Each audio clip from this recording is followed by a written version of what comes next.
anyways, here we go. Episode 69, Part 1, literally starts with a jump scare and sets the tone instantly. A strider-like small toilet attacks us, and this toilet actually is a reference to Valve, who made the Half-Life games. We can literally see a valve stuck on his eye, just like how the company Valve used to have something very similar. And once again, we are in the POV of Plunger Cameraman, but because of what we are about to see, it's clear that a decent bit of time has passed, and Plunger Cameraman seems to have gotten some upgrades between episode 68 and episode 69. After the jump scare, he first punches this toilet with his right hand, and the valve toilet stabs Plunger Cameraman's left hand. But this doesn't stop Plunger Cameraman, because he actually reveals his first upgrade. Slowly, 4 little blades come out of his right hand, and he seems like a mini Wolverine. But that's not all, because right after he knocks the valve toilet back, he pulls his plunger and something is clearly different. It now has spikes all over it, making it an extremely destructive weapon. It's good to finally see the Plunger Cameraman being able to use his plunger a lot better now that it has some upgrades. He swings the plunger so hard that the valve toilet hits the wall, and instead of flushing the toilet normally with his plunger, he smashes it into his face.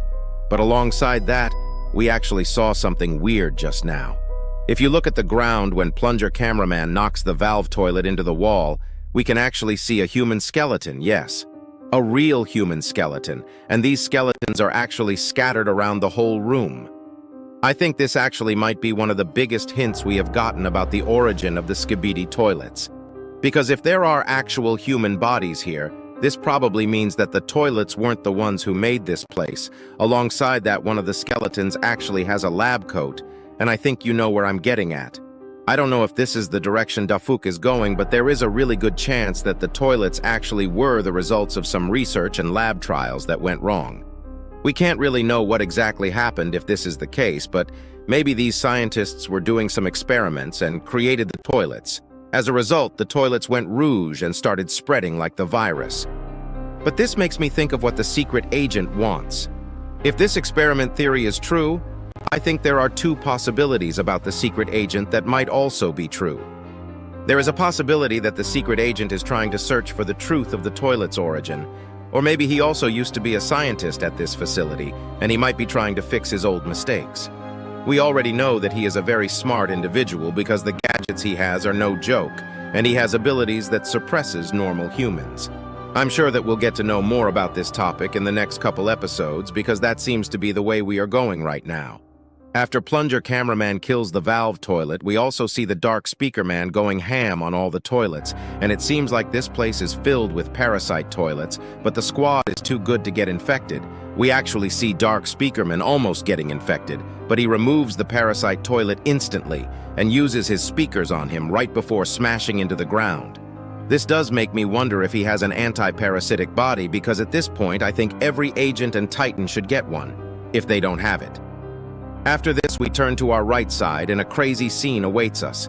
This scene actually was the leaked frame from a couple days ago, but I'm not gonna lie, I could have never guessed what was happening there on the right bottom side.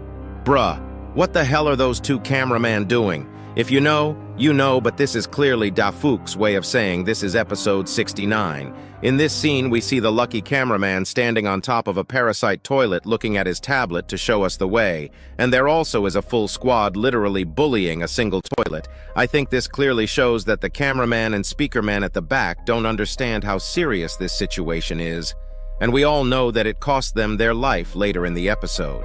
The only ones that seem to understand how bad this situation is, the speaker man leaning. But whatever we saw until this point is literally nothing, because once we turn back to Dark Speaker Man, we get the first glimpse of what we are about to see. At the beginning of the episode, we saw that there were locked doors on this hallway, but when we are looking at the Dark Speaker Man, we see 2 toilets looking very scared from the inside of the locked room.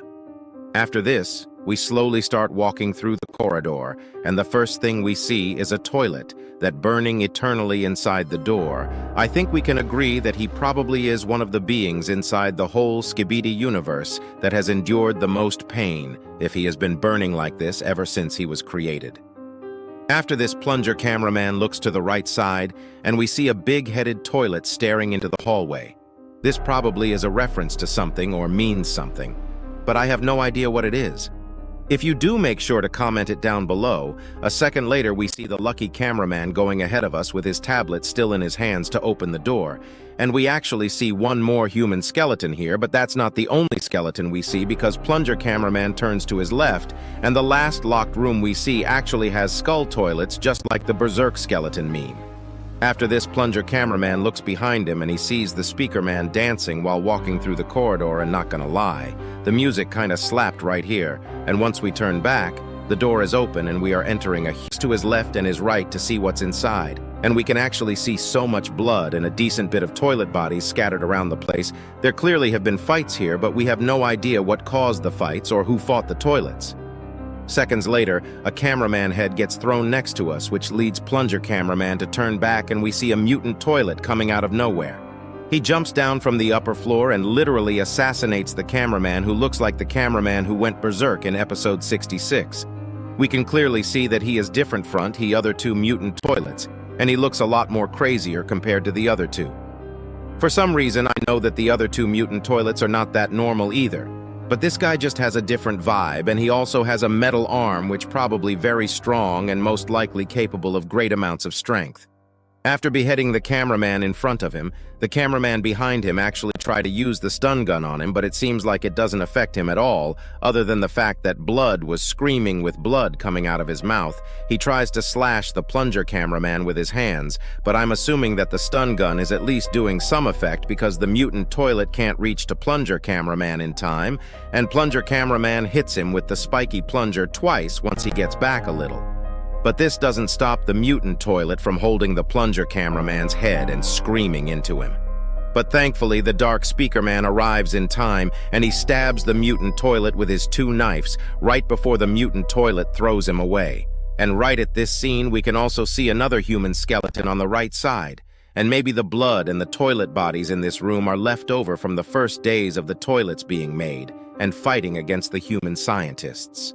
Right after, Plunger Cameraman throws his plunger into the mutant toilet's head, completely destroying his head and killing him. Right after the mutant toilet dies, the alarms start going off, and we actually see the locked doors opening while other toilets start coming from the hallway, and we actually see some weird mutant toilets coming as well. But it does seem like they are some failed mutant toilets because they are acting a little more stupid compared to normal. While this is going on, the lucky cameraman actually uses the remote he has to close the door to save everyone. But as we already know, this won't really work. Once we turn back, we see that the lucky cameraman has opened a couple doors already and is waiting for us. Everyone starts rushing to save themselves, and we see a huge toilet that has a similar set of head equipment to vacuum toilet tries to come out. But the craziest thing happens, and we actually see the Michael Jackson toilet arrive at the scene right before the bunker door closes down. Thanks to this, the Speaker Man start dancing, but this sadly was the stupidest thing they could have done, because literally seconds later after they start dancing, the Michael Jackson toilet explodes the locked door, and we get a good glimpse of him for a second. And he really is upgraded a lot because he has anything ranging from buzzsaws and claws. But that's not the most important thing, because the way he sounds is so freaking annoying, and it would make me go crazy if I was in the squad there. The cameraman really start rushing as fast as they can to escape from the Michael Jackson toilet, but there are two cameramen who didn't make it in yet and are far behind. We also see a small detail on the boxes, and it says 150686 on it, but I have no idea if this means anything. We have been seeing more and more small details as text in these episodes, so I wanted to mention it. The Dark Speaker Man literally takes the remote from the hands of the lucky cameraman because he wasn't closing the door, and he uses it to close the door. Even though Plunger Cameraman says wait with his hands, this leads the two cameramen to die. But this was a good decision by Dark Speaker Man, because if he didn't take the matter to his own hands, everyone would have died. This really shows us that sometimes heroes have to sacrifice for the greater good. It also seems like this door that they closed is stronger because the Michael Jackson toilet doesn't even try to destroy it. Plunger Cameraman slowly starts walking toward the Dark Speaker Man, and we can actually see Dark Speaker Man reflecting on his actions. But with his anger, Plunger Cameraman pushes the Dark Speaker Man and actually punches him twice right before punching a hole in the wall. Bro, not gonna lie, if Plunger Cameraman ever tries going for TV woman, I'm out. Blood literally sees red. Plunger cameraman looks outside of the glass door, and we see many toilets alongside the Michael Jackson toilet, and Plunger cameraman does his signature move once more and flips off all of them right before turning back and moving with the squad. It also looks like only 5 of them are left, and I think we can safely assume that only Lucky Cameraman, Dark Speaker Man, and the Plunger Cameraman will be left alive after next episode. We see a huge hallway with yellow smoke or light at the end, and there is also another bunker door on the right. We'll see where they'll go in the next episode. This episode really was crazy, and I'm so curious as to what will happen in the next part.